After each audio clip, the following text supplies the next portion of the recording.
Congrats on getting beyond $1 million. What got you here won't always get you there. This is a podcast for entrepreneurs who want to reach beyond their 7-figure business and scale to 8, 9, and even 10 figures. I'm Brad Weimert, and as the founder of Easy Pay Direct, I have had the privilege to work with more than 30,000 businesses, allowing me to see the data behind what some of the most successful companies on the planet are doing differently. Join me each week as I dig in with experts in sales, marketing, operations, technology, and wealth building. And you'll learn some of the specific tools, tactics, and strategies that are working today in those multi-million, 8, 9, and 10-figure businesses. Life can get exciting beyond $1 million. Cole Humphus. Brad, what's up, man? Appreciate you coming out, man. Hey, happy to make the trip just for you, buddy. 35 minutes up the freeway. 35 is still something. It's not across the country. These days, I'm super particular with my time, but no. You've done, in all seriousness, you've done so much for me over the years. It was an easy decision to say, yeah, I'll be there, man. I love it, man. I love it. Well, good excuse to get some time in and hang out. We've known each other for a few years through War Room. I can give some background, but I want you to give some context too. You started Cole's Classroom, which was an educational company around photography. And I want you to give more context of how you started it and how you got to here, but you exited the company. And what I know about you is that you are very strategic, but very tactical and good at getting the specifics to work and drilling in. So why don't you give a little background on Cole's Classroom and kind of where you are now? Yeah, so Cole's Classroom started back in 2013 or so. The first year I pretty much I was juggling my other 2 full-time jobs at the time because I think everyone dreams of the whole passive income thing. Quickly realize, most of us realize that there's no such thing as passive income unless maybe a real estate deal. But it took a ton of work. I was waking up at 4:30 in the morning before going to the day job and writing a tutorial or recording a video for YouTube. And that first full year, I pretty much just literally focused on giving content because a lot of online marketers and stuff, you just instantly think more content is more value, and therefore at some point people will pay me, which isn't always true. 2015 was a turning point for the year. The first full year I didn't do much of anything other than content. Didn't even try to make money. The next year I tried to make money, made a quick $135,000 on the side, which was great alongside of our little day jobs. And then 2015, ironically enough, we're here at TNC, and that was my first year coming to Traffic and Conversion Conference. And I remember seeing Ryan on stage saying, everyone comes to me with saying they have a traffic problem. There's no such thing as a traffic problem. You just go to the traffic store and buy it. And it's called Facebook and Google. I literally remember that. Yeah. I remember that phrase from him. I remember him even saying it, and I was way in the back. And it's so funny because, of course, now we're all friends with these guys, and it's just sort of a cool reminder to see how fast things can change when you do focus on the right things. So I went back to my desk, in that year. I was already quitting our day jobs. And instead of $100,000 like we made the previous year, we made $1.5 million from simply learning how to convert people who don't know me into a customer. Continued to grow it to multiple 7 figures in profit before selling it. So that's the short story, of course. And along the way, I was just talking to Bernardo in the elevator. Bernardo's here? Yeah. Oh, that's great. I literally was looking for somebody to get me up the elevator, and all of a sudden, tell him where you were going? Yeah.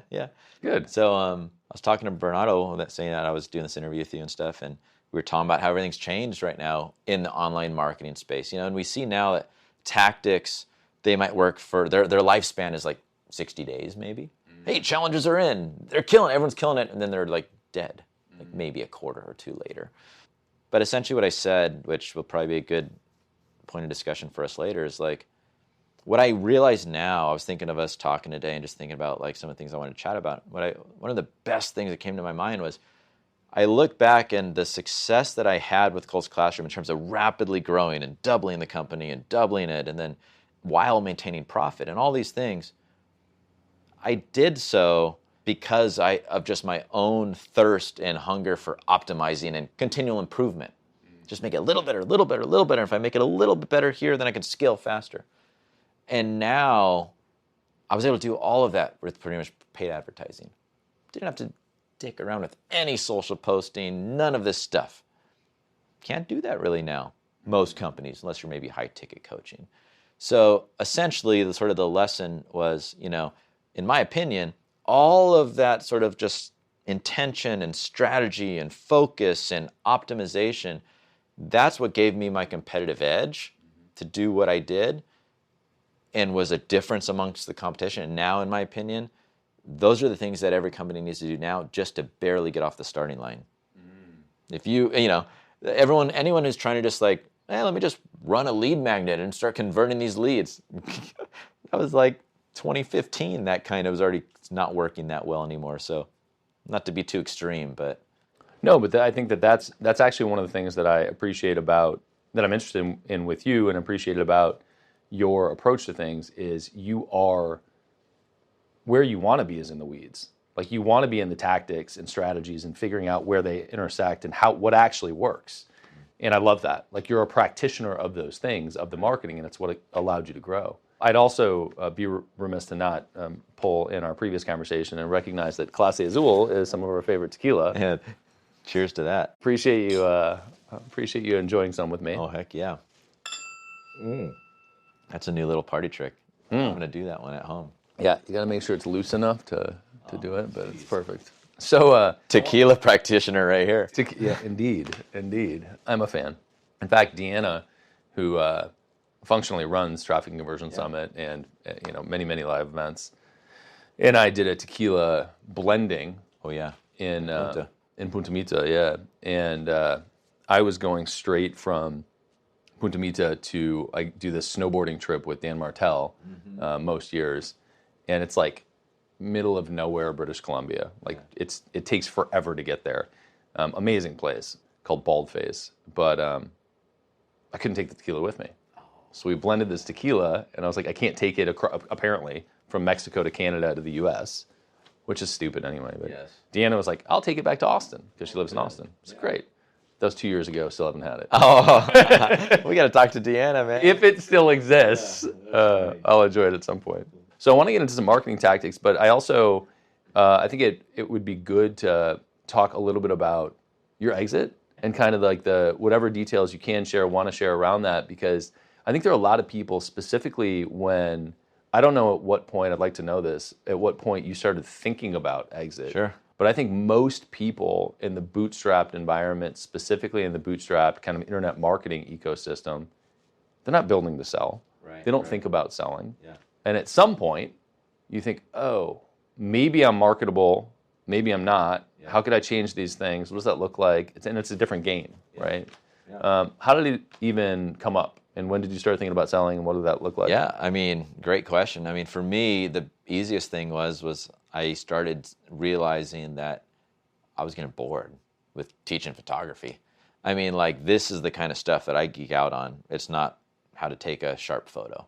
Yeah. And that was the question, amongst others, that I was just instantly trying, literally we had 10,000 monthly members. And luckily, I wasn't the one doing the content anymore, but I would still be at least somewhat visible in there, and the same questions over and over. So I had sort of intellectually, I guess, graduated, and I quickly realized that it wasn't the photography itself that I enjoyed. I did do photography, and it was cool, but what I really enjoyed was being my own boss. So as soon as I started, and the challenge of entrepreneurship, so as soon as I realized that, I've had this feeling before, and that was when I quit my corporate job. Once I knew in my gut that, I'm kind of over it, I knew it was time to start, thinking about what's next. So essentially, luckily for us, I think Ryan has done a great job with Digital Marketer, right? With information product businesses in general, it's a little bit trickier, right? Because typically there's one person who is the face of the brand.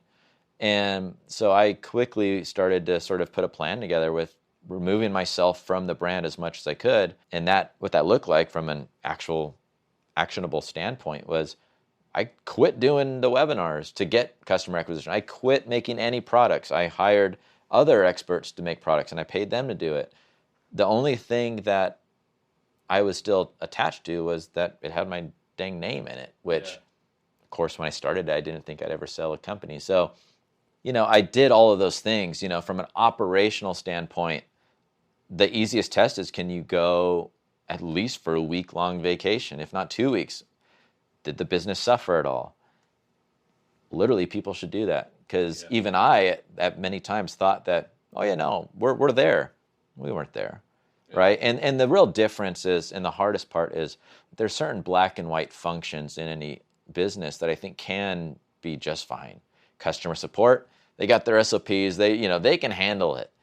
But when it's all the stuff in the gray area, the strategic stuff, the problem solving.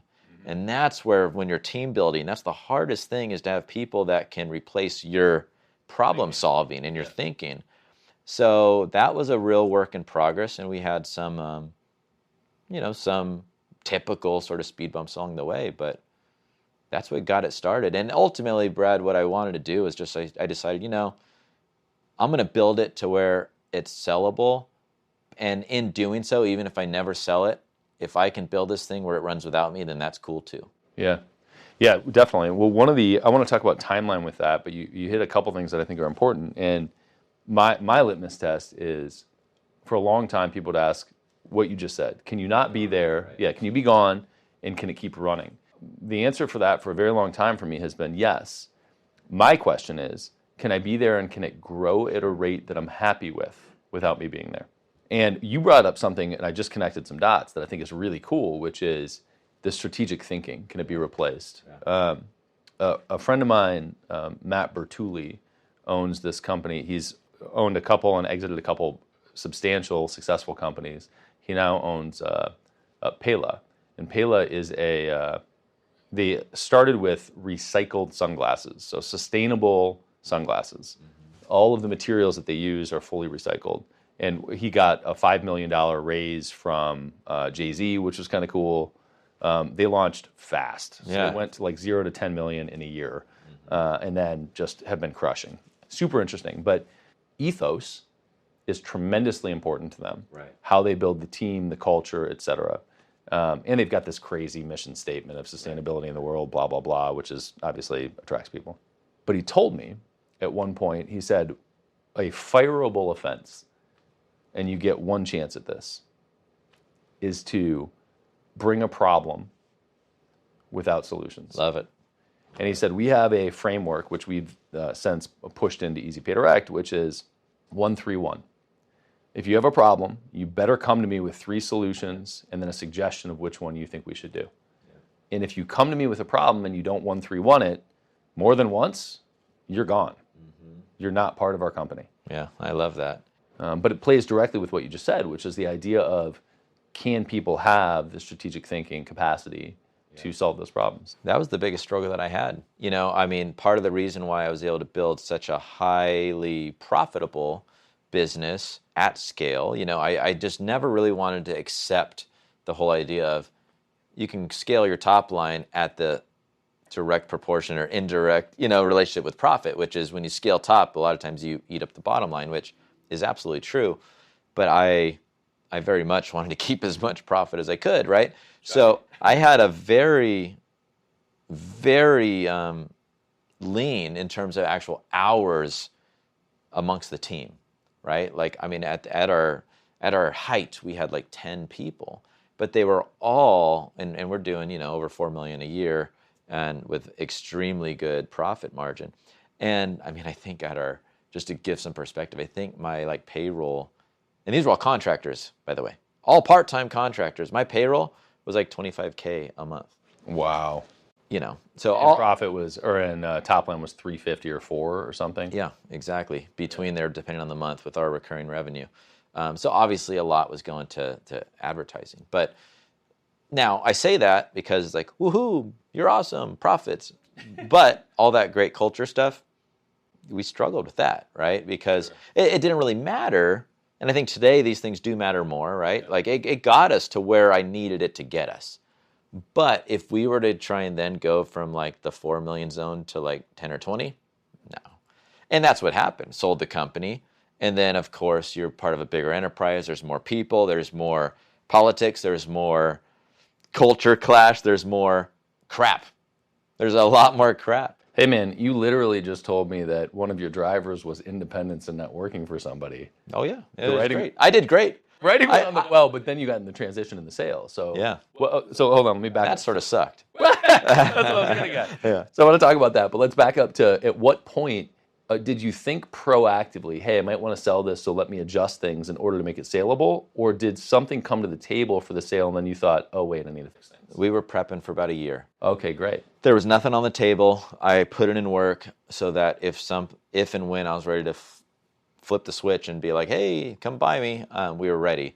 And I never listed it for sale. It came about in a very organic, interesting way.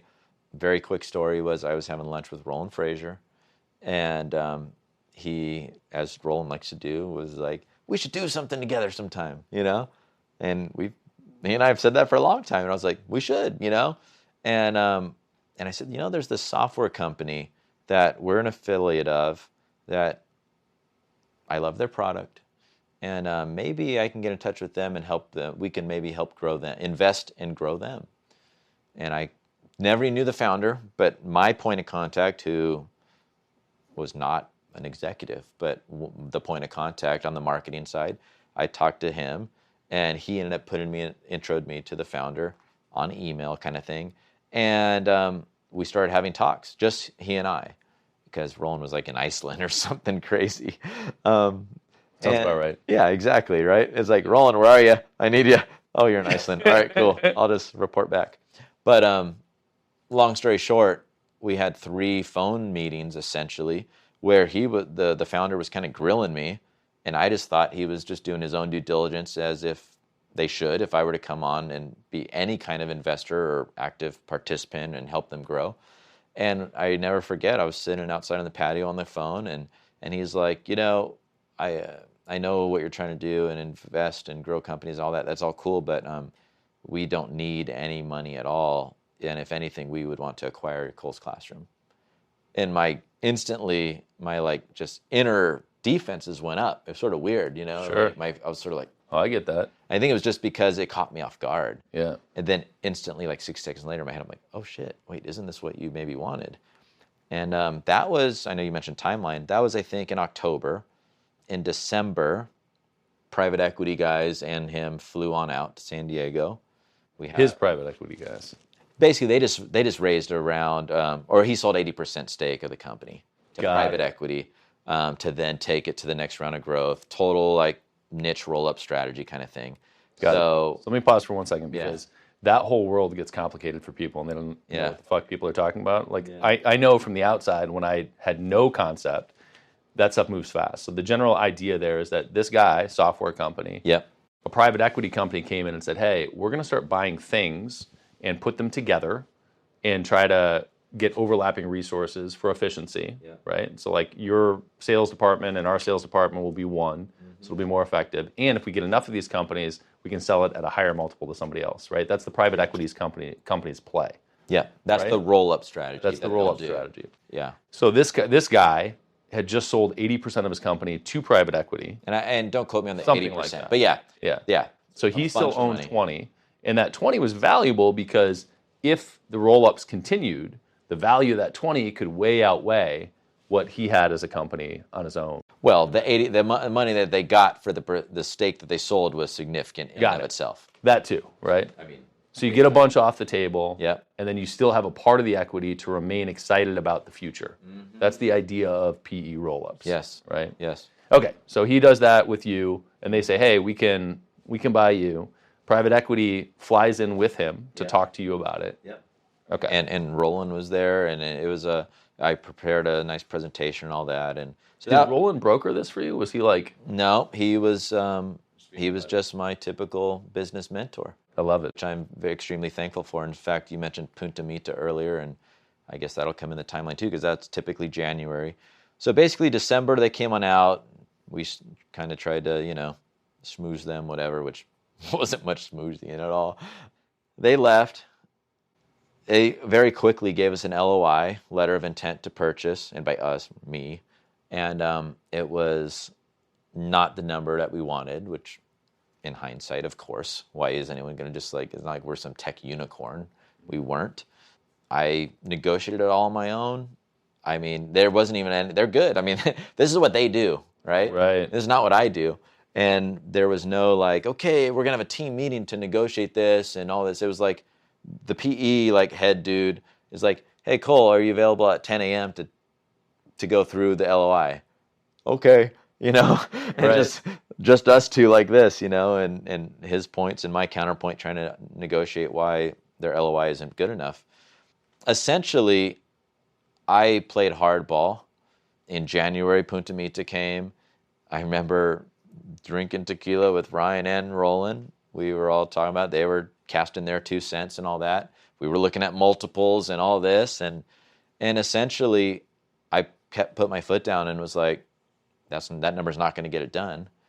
And they were like, well, your counter is not going to get it done. And I'm like, all right, well, when you come back, we're going to be worth a lot more. And that was a tough moment, but I, in my gut, knew I had to do it. And basically a month and a half later, we got the deal done. When you said the counter is going to come back and it's going to have to be a lot more, what was the gap there? What had to happen?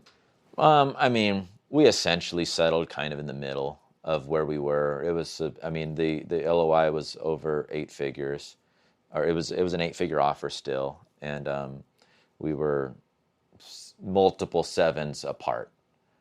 Multiple 7 figures apart is probably the best thing I could say, and we were able to make up the difference, and it was a combination of cash and rollover equity, and that's, once again, also a typical thing. So, it ended up being, I think, a 3-month due diligence process for anyone who's interested in this kind of stuff. I know we were talking timeline. Yeah. So I believe we had the revised LOI signed in somewhere probably around March, and I know we closed basically June 1st. Oh, and wow. that was a pretty fucking speed. Happy day. Yeah. I bet. That was a hell of a wire sent to the account. Yeah, man. I remember, man. And people are like, what did you do, man? I took my wife and daughter, Lacey, and we went to my favorite Mexican place for lunch. And bought a bottle of Clase Azul Ultra. Believe it or not, we bought my wife a pair of Madewell jeans because we were at this mall, and she's like, one day I want to go and buy some jeans over there. And I said, guess what? We can go there right now. That's awesome. That's so funny. I was like, Madewell, what the hell's that? Oh, it's nice jeans. All right, go get some. That's crazy. So, I mean, lots of directions. One, I want to talk about. Well, let's start here. No. Let's start here. So, what was the gap? How did you negotiate through those things? What were the terms that were relevant that mattered to allow you to get there? So, like, you had several $1 million that they didn't want to pay that you wanted, and you met in the middle. But what terms were the negotiating points that mattered to close that gap? Because ultimately, I think that that is the crux of negotiation, and really, it's how can you make a logical case for one versus the other? That's what negotiation is, right? Well, from the PE side, the private equity guys, I mean, obviously, they want to give as much roll equity as possible. What does that mean, roll equity? Well, let's say that you sell a company for $10 million. So they're acquiring you for $10 million. It might, the starting position might be, we'll give you $2.5 million in cash and $7.5 million in rollover equity. So now you have $7.5 million worth of stock in this larger enterprise. Theoretical And equity. If things go right and they sell it again, then now they can say, and then your $7.5 million can turn into 50 or 20 or whatever, right? Versus, and if you want it all cash, it's only $5 million. Take it, So for me, we really played the dance with that split. How much in cash, how much in roll, and essentially where we settled was the cash came way up. The cash came way up.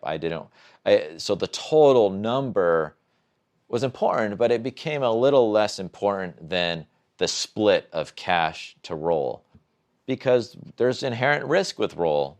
And what I can say for anyone who's ever either sold or thinking about selling, I mean, it's sort of like, when you hire somebody, for example, you can, on paper, they can look like just the dude or the gal. This person is going to crush it. Look at their resume. Then you find out who they really are after 30 days. Same thing when you sell your company. Or 180. Right. Yeah. Same exact thing. So there's risk there. And the hardest part is when you've bootstrapped it yourself, it's always good and easy to bet on yourself. You know what you're good at, you know what you've done, and you probably have a pretty damn good idea of the trajectory of the company over the next few years. And I knew that there was going to be challenges. Absolutely. That was the biggest reason I was going to sell it. But what I didn't know was what life would be like after.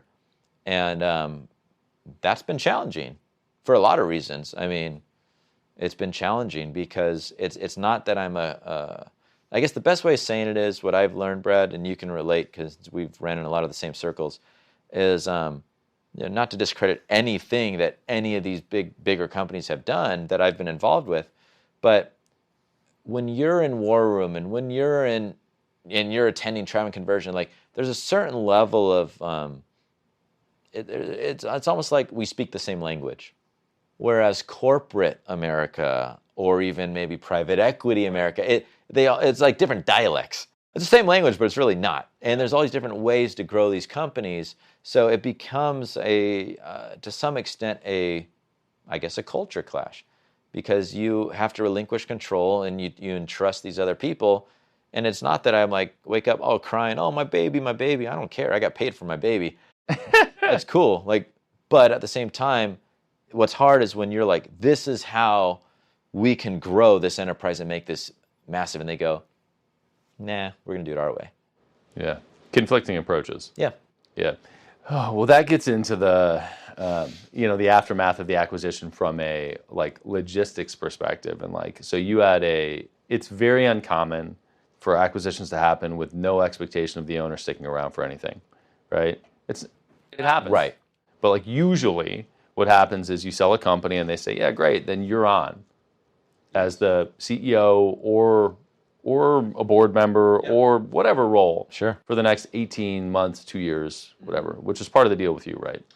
Technically, no. So, I mean, if I guess I was collecting a salary and I was a full-time employee to the company with a voting or with a non-voting board seat, I'm sure that if I wanted that, I was good with that, right? And I lasted 2 years. I say it like that because there was no, according to the employment contract, there was no predefined amount of time that I needed to be there. So I'm sure that if I was like, I'm done, I don't want to be a part of this at all, that would have hurt getting the deal done. But there was nothing in the contract that said I had to stay a certain amount of time.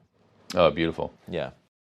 The idea of wealth preservation, right, which is a really significant idea, the idea of keeping the money that you make, man, you need a team to focus on it. Especially now, and I, and my strategy had to change because guess what? COVID happened and the stock market went, pew, and I've done the stock thing before. I'm a finance grad. I came from that world, and I was after growing a company that was printing me money and put money in on ads and make a lot more out. The last thing that I was bullish on was stocks until it nosedived. And then I had a lot of proceeds from the sale, and I'm like, okay, now I got to go find somebody to help me with all this. And I wish I got in faster. I wish I had already prepped, and I already had somebody that would have been like, now's the time. Let's go in. Of course, when the sky's falling, that's hard to do anyways. But it is. But the other side of that, and somebody brought this up yesterday with me, was they said we've gotten very good at being responsive, not proactive, which is contrary to most advice and most wisdom, right? It's, hey, plan accordingly. But their point was the amount of time and energy they were spending on unnecessary proactive behavior for things that never happened was totally counterproductive. And so they shifted their business at some point in time to just be nimble. Yeah. So that when you have to react, you get on it. That's awesome you said that because, when I was after selling the company and after quitting the company and sort of like, what am I going to do now? I wanted to help people with the stuff that I care about, which is obviously growing companies online and all that. And when I was putting together sort of the course that I had, I was sort of recapping some of the things that were the secret sauce, right, of what I did. And one of the sort of phrases / words was, I didn't use nimble, but it was really that agility. I mean, every day we were focused, starting with me, then disseminating out to the team. And when we needed to zig, we would zig and zag. And where I see now companies that take months or even quarters to implement, we were doing it, in a matter of days. And I just wanted to draw that parallel between business and even life. Like, I agree. I mean, there's so many people that suffer from shiny object syndrome and worrying about the wrong things at the wrong time and being overly proactive versus just when it becomes when it deserves your attention, then go all in and do it fast. Yeah, I love that. Well, we didn't talk about marketing at all. But I actually think that specifically once you pass stability, once you pass $1 million a year, $2 million a year, whatever, thinking about the exit, if you didn't plan for it, makes a lot of sense. And the only way that you got to that point was because you proactively did that. Proactive, because you planned to do that. And two, what you do after the fact is super relevant to everybody. Like, once you are, the point is to make a bunch of money in business, right? And make impact, yada, yada. Yeah. Right? And I don't want to dismiss either side of it, right? Equally important to different people.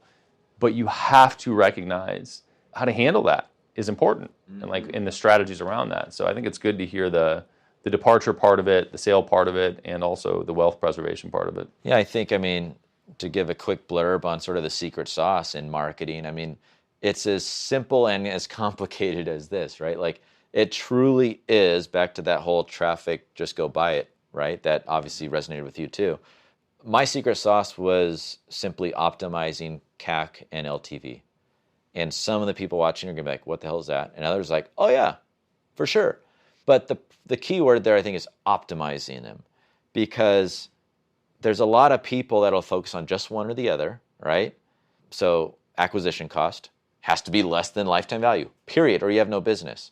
Your customers have to be worth more than how much it costs to acquire them. Some people maybe have gotten to this stage without having to even pay anything. So they have no appreciation for this equation because there has been no cost. Because they're like, oh, I just got a coaching business and it comes from word of mouth, and I just sit all day on social media and post every other hour, and I got more than enough coaching clients. Great. That'll still take you only to a certain point, but I digress, right? The problem is it's easy for everyone to understand, yes, I need to be able to acquire a customer less than how much they're worth. The problem is most people don't know what are the different levers to pull when that equation doesn't work. And most of the time, about probably 80 to 90% of the time, you're going to launch a new funnel, you're going to launch a new ad campaign, you're going to think it's going to work, and it's not. And that's where most people get screwed, is they just go, well, Facebook ads don't work for me. Is that right? It works for all these other people that are killing it. So really, then it begs all of this, once again, strategic thinking, right? And that's why a lot of times some founders have it, some don't. So some founders, they just want to be the creative, so they have to have that number 2 guy or gal who has that. And luckily, I had that. But my secret sauce was really just being obsessive over the data and always trying to focus on continual improvement, lower acquisition costs, while simultaneously, what can I do to increase lifetime value? And that's the secret. And back then, it was easier than it is now. Now there's all these other way more levers that need to be pulled just to, as I said earlier, get off the starting line. Well, let's do a round 2 on marketing specifically, because there's all sorts of tactical stuff that's important. And actually, that was, I want to talk about it. That was one of my intentions with talking, was that you're very good at that stuff. But sadly, I don't have time to do that right now. Yeah, that happens a lot, by the way. It does. Yeah. It's crazy. And that just shows you when you're passionate about stuff. And we can certainly do a round 2. I love it, man. Yeah. Well, I appreciate you coming out. If people want to dig into Cole and find out the world of Cole post Cole's Classroom, where do they go? RapidScaleGroup.com. Awesome. Won't be the last time. No, I hope not. If you learned one thing on this episode, share it with another entrepreneur. They need to hear it. Also subscribe so that new episodes just show up on your phone. It's a lot easier that way. And if you want the really good stuff, check out our free BAM! Tactics and Strategies course. It's where we curate the best tips, tricks, and tools that our guests know, whether they've shared them on the podcast or not. Just go to beyondamill.com. You'll also find previous episodes and show notes at beyondamill.com.